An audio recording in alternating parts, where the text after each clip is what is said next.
Roar. Roar.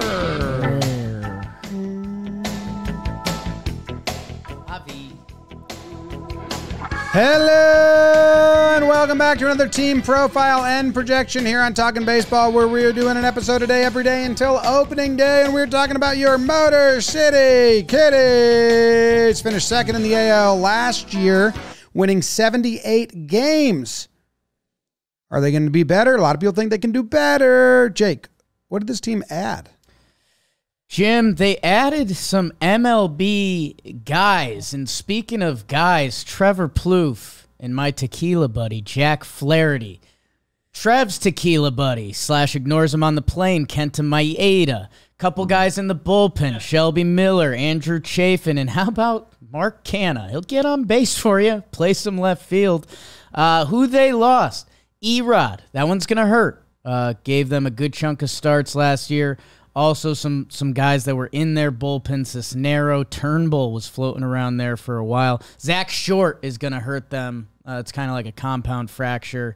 Austin Meadows is on side. Matthew Boyd and Miguel Cabrera headed to the Hall of Fame and whatever's in his weird-ass basement.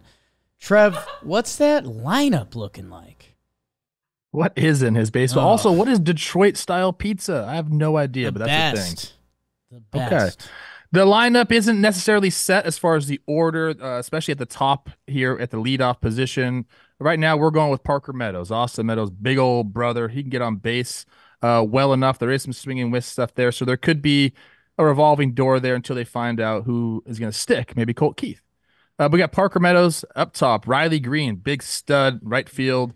He'll be at the top of the lineup as well. Spencer Torkelson, we all know about him. Jesus was a Kerry Carpenter, somewhere there in the middle of the lineup. You mentioned Mark Canha. He'll be in the middle of the lineup as well, driving and runs, give you a good at bat.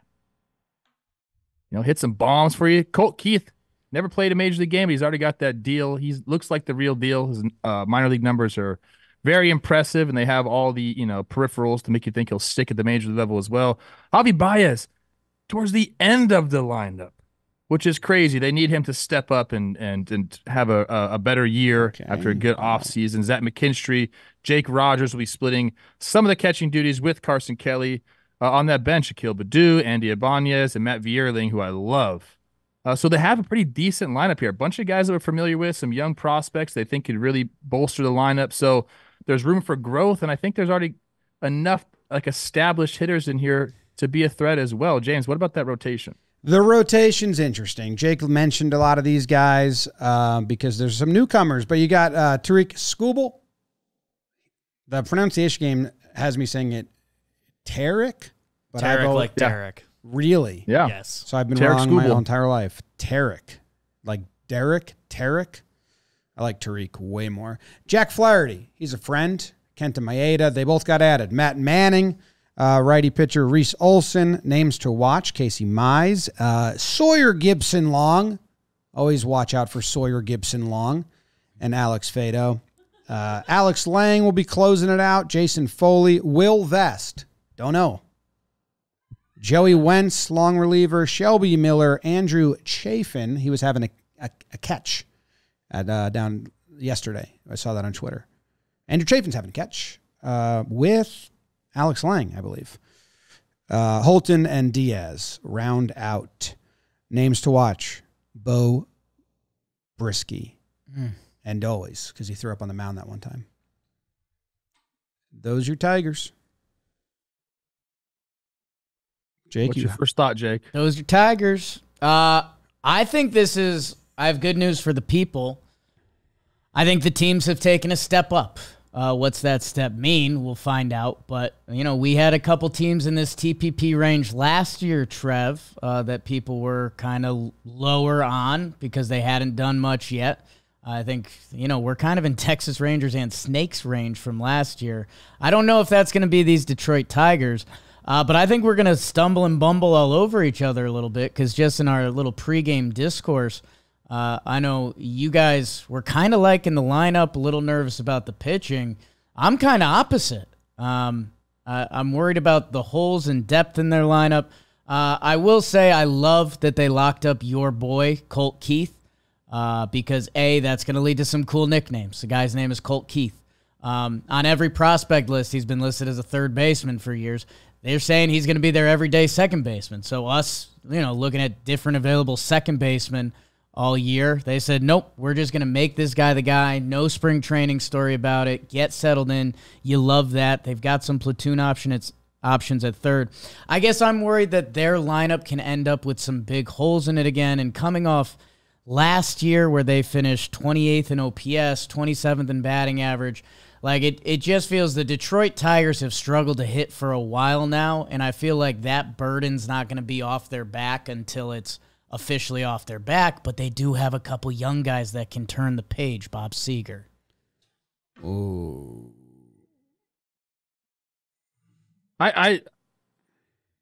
I know where you're coming from. I could see Thanks. how you look at this lineup and you could say, you know what, yeah, shake on that. There could be some holes in it, but I'm more optimistic. Look, it's spring training, dude. Everyone's optimistic here. I think if you give a guy like Colt Keith that type of money before, I mean, I guess it's 26.8 over 6 years. It's not something out of this world, but he's a guy that should come up and give you, good, solid at bats. I guess at least you hope. You never know. But if you start to add guys like that who are giving you good, solid at bats, and again, we talked about Mark Canha being able to do that. Torkelson, took a leap last year. Like the hard hit percentage is there. Riley Green needs to stay healthy and do that whole thing. Like I guess there is some ifs. But you're right. This is the first time I've seen a lineup in the TPPs that I said, you know what, like this lineup could win the wild card. Like they could go. I believe that. They're in the Central. I think James is going to talk a little bit about how they fare against different leagues and divisions in the league. Yeah. But one thing's for sure. They have the ability to win games with this lineup. This is a team on schedule watch.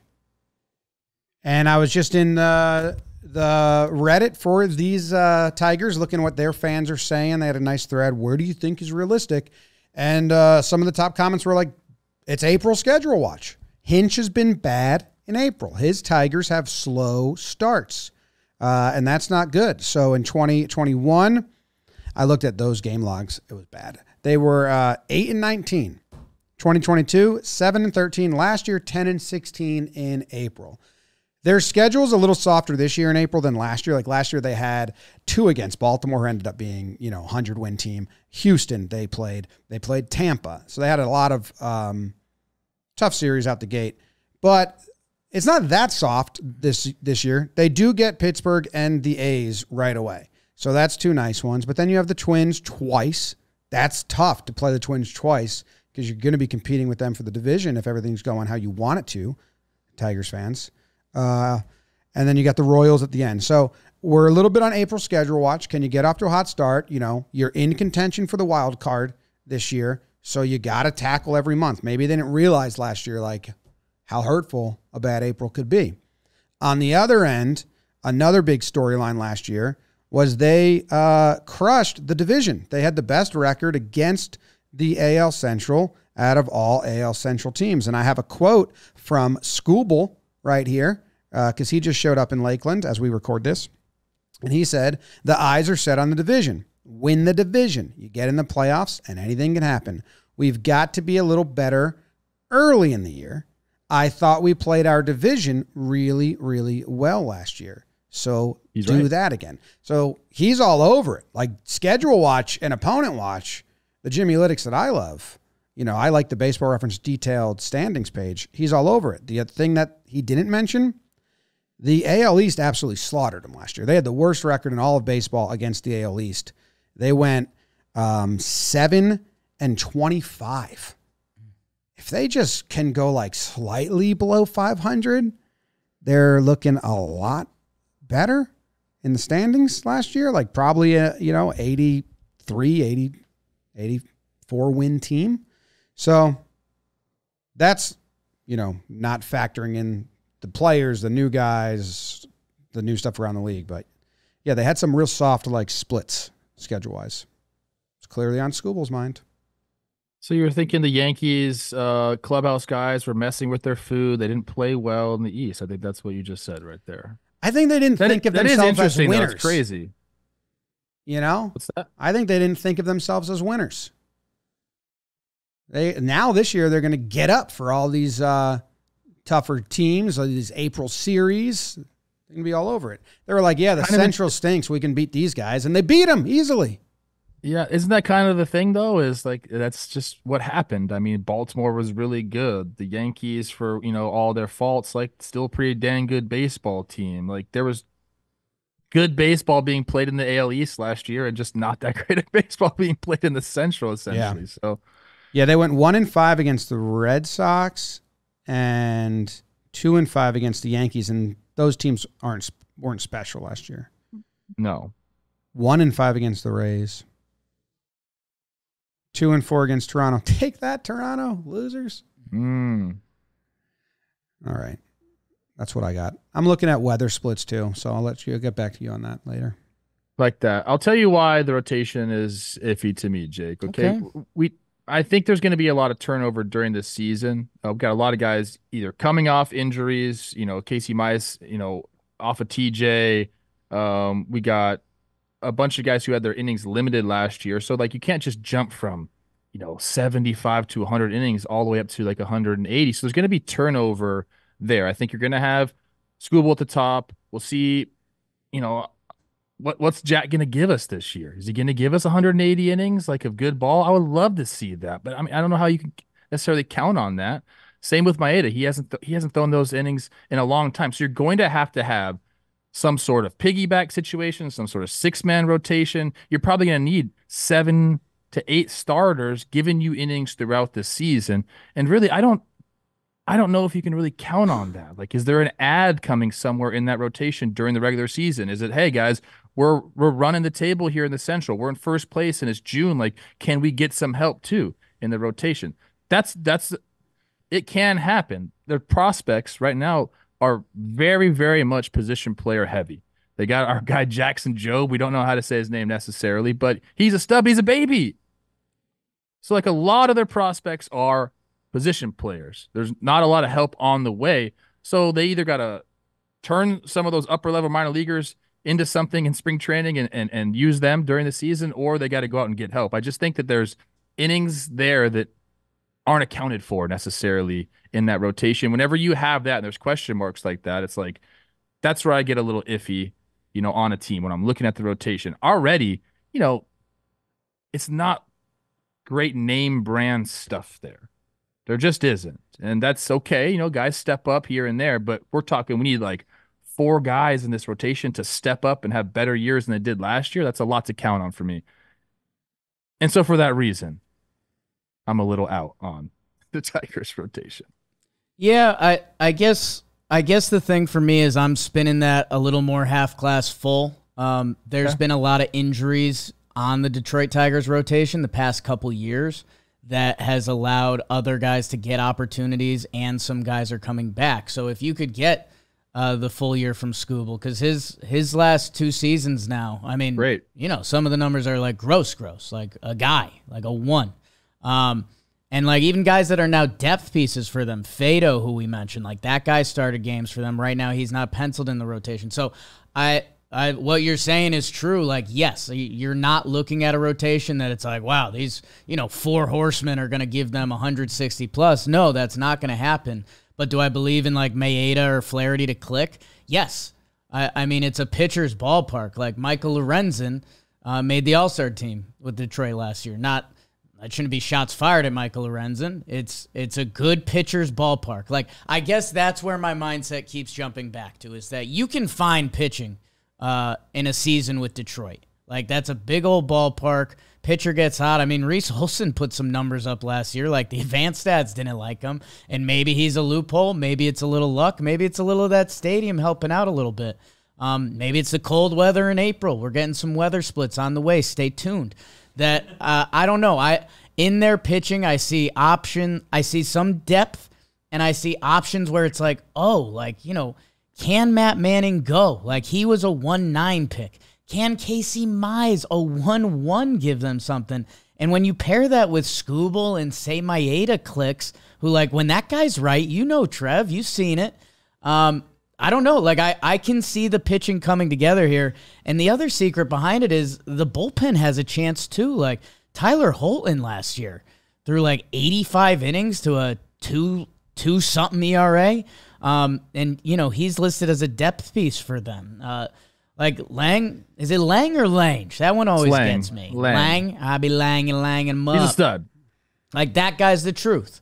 I like him. I like his Foley, outfit. He's got vest. the mock turtleneck on with the white cleats. Like, I like it. He's got the mock good with turtleneck. that. Will's got the vest. So, like, I don't know. I see the pitching happening with this team where, for me, the offense, I think we're going to look back at this Tiger season, and if we're being honest, it's Riley Green and Torkelson. Are these guys all JM-type players?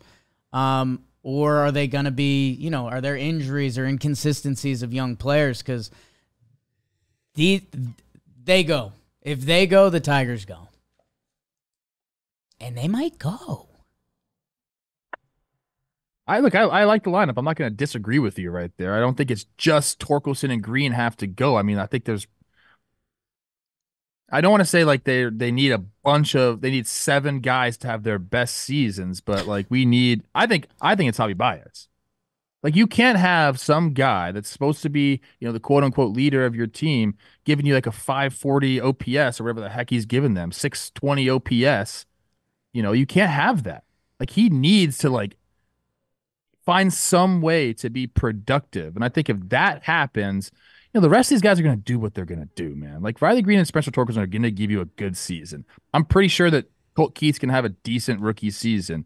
Mark Canha is what he is. Like, I think that is the biggest like make or break for them is if you can get a electric Javi Baez, even for like a couple months, like that changes things, dude. Like he's been a guy that's drained their lineup, and you can't have that. So things need to go right for them. But I'm almost more confident, or I know I am. I'm more confident in this lineup putting together a decent season than I am the rotation kind of like even getting through the season without additional help. They got some help on the way if they want it. I don't know. I can go back and forth. I can look at the schedule stuff last year and be like, those feel like anomalies. They're going to find some more games there, and that'll get them in the wild card race. But then I can also I was just looking at their splits page as a team last year, and like there was no offensive hope I could find anywhere. So I think the best thing they have going for them is the division's real weak, and they're not as weak as the rest of the division, maybe.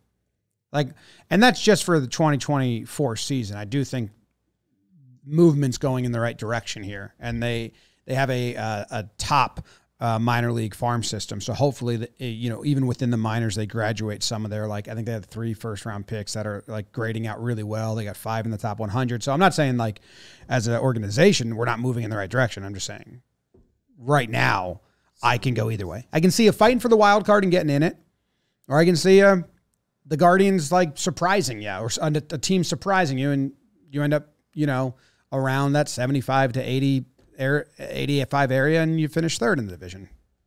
And that doesn't help anyone with anything. But it's my thoughts. Javi Baez had a 593 OPS last year through 547 plate appearances. You just can't do that. How do you? Like, he shouldn't be. If he's doing that, he can't play. How do you get him to stop swinging at like sliders away with 2 strikes? I don't. You know, they said he made some adjustments in the offseason in a cage. It's hard. It's hard to watch those swings, and I know this is probably not the case, but it's hard for you to watch some of those swings and be like, "That's a guy who's mentally caring about this right now." Some of them are just like, "What?" I get that because he's got paid and won the World Series, done all those things, but it's sucks to suck. Like, there's some motivation for you. You got to go. They gave him 136 games last year. To go out there and stink for 136 games, that hurts your soul. I don't care who you are, how much money you have. Like, eventually you got to be like, fuck, dude. I got to try something else, or else I'm going to spend 6 months being absolutely miserable, and the only thing I can do is retail therapy to help out. Like, that'll get old. Unless you're Jake. Depends. DraftKings, NBA season is rolling. Buzzer beaters, dunks. Will Javi join Detroit's NBA team? Probably not, but you can get a bonus bet back of up to $1,000 if you get on in on the action with code Talkin.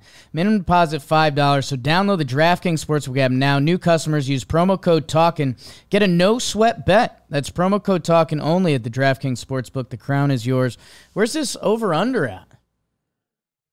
80.5. Will the Tigers be 500? They split my 75-85 theory. Can you believe that? That stinks. Why'd they do that?